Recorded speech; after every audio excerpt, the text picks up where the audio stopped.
Hello साथीहरू, के छ हजुरहरूको खबर? सन्चै हुनुहुन्छ होला है। आज म नानीहरूलाई घरमै खाजा बनाउन गइरहेको छु। आफ्नै हातले पहिलोचोटि समोसा बनाउन गइरहेको छु। अनि पहिला मैले आटा मुछ्छु। आटा मुछेर चाहिँ आटा मुछेर चाहिँ मैले यसलाई मुछिसकेपछि यसलाई मैले एउटा प्लेटले छोपेर राख्छु आधी घन्टा जति। अनि म तरकारी बनाउँछु समोसामा राख्नको लागि। तरकारीमा फर्स्टमा मैले प्याजहरू राखेँ अनि गेडागुडी राखेर तरकारी रेडी गर्दैछु। साथीहरू कस्तो हुन्छ तर फर्स्ट टाइम बनाएको हो।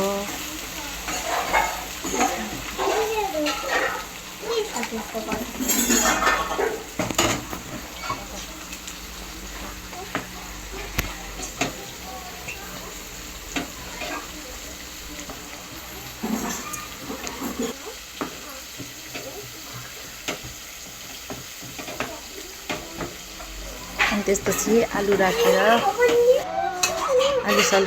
मसलाहरू राखेर रेडी हुँदैछ। त्यसको कति बन्छ त्यति अब तरकारी पनि लगभग रेडी भइसकेको छ।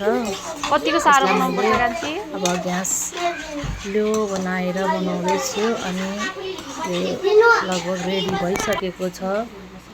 अब मैले यसलाई खनाएर सेलाउनको लागि एउटा प्लेटमा राखेँ। अनि यता हाम्री कान्छीले समोसाको भाग बनाउनलाई आटा बेल्दै हुनुहुन्छ।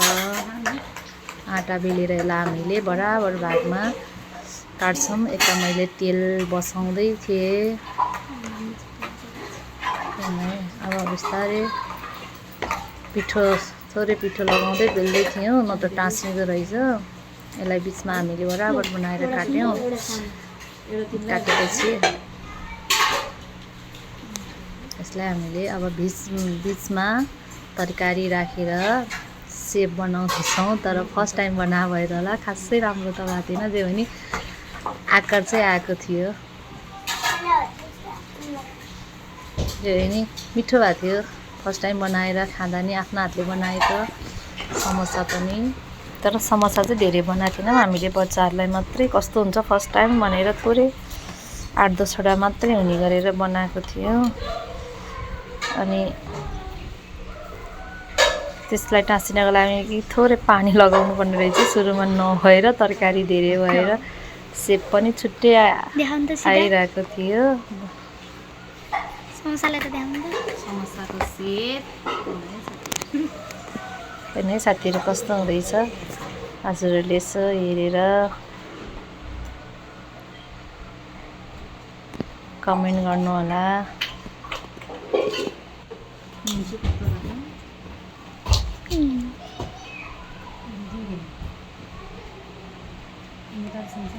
हामीले चाहिँ आटा बेलेर त्यसलाई आधा भाग बनाएर एउटा प्लेटमा राखेका थियौँ।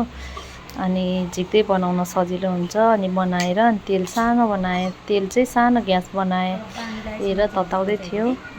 अनि सानो ग्यास भएपछि अनि बनाइसकेर सबै बनाइसकेर अनि त्यसलाई एकैचोटि हामीले सानो मिडियम ग्यासमा बनाएका थियौँ।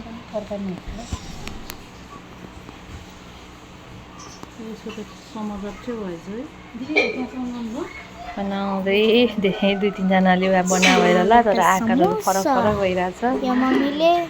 तर पहिलोचोटि हो नि त हामी सबैले बनाएको। बिस्तारै बनाउँदै गएपछि हुने रहेछ साथीहरू। अब एकैचोटि त सबैले जानेको हुँदैन नि त। अब हामीले युट्युब नै हेरेन त्यत्तिकै अब कस्तो हुँदो रहेछ भनेर खाएको आधारमा बाहिर खाएको आधारमा चाहिँ हामीले बनाएको हो।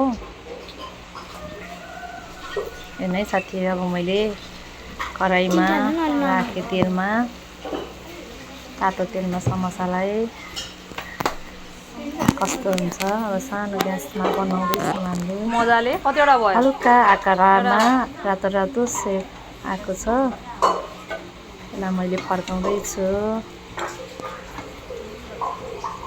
दुईपट्टि नै मजाले पाक्नु पर्यो नि होइन। दुईपट्टि मजाले पाकेपछि मात्रै अनि समोसा रेडी हुन्छ अनि नानीहरू पनि स्कुलबाट आइपुग्छ अनि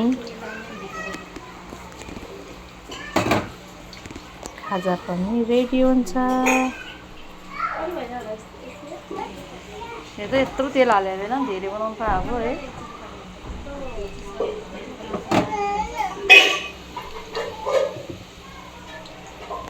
यस्तो भयो समोसा पाकेर मैले निकालिसकेँ। 4वटा समोसा चाहिँ कस्तो भएको छ यस्तो साथीहरू, तर हल्का आकार चाहिँ अलिक मिलेको छैन कुनै कुनैमा। र समोसाहरू चाहिँ मिठो भएको थियो।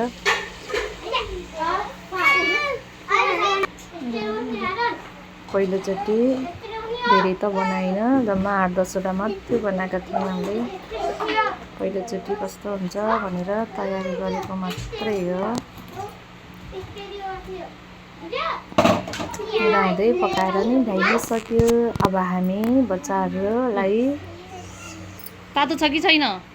सानो बाबु चाहिँ तातो भएर ल सुरुमा हातले छामे त तातो भएर झस्केर बसेर मागेको बनाउँदा रह्यो कि। अनि नानीहरू खानालाई रेडी भएर बस्यो। तर अचार चाहिँ बनाएन है साथीहरू, ढिलो भएले नानीहरू नि एक्जामको लागि नानीहरू नि अब प्रिपेयर गर्नु पऱ्यो नि त। अनि अचार चाहिँ बनाएन, समोसामै हुन्छ तरकारी भनेर।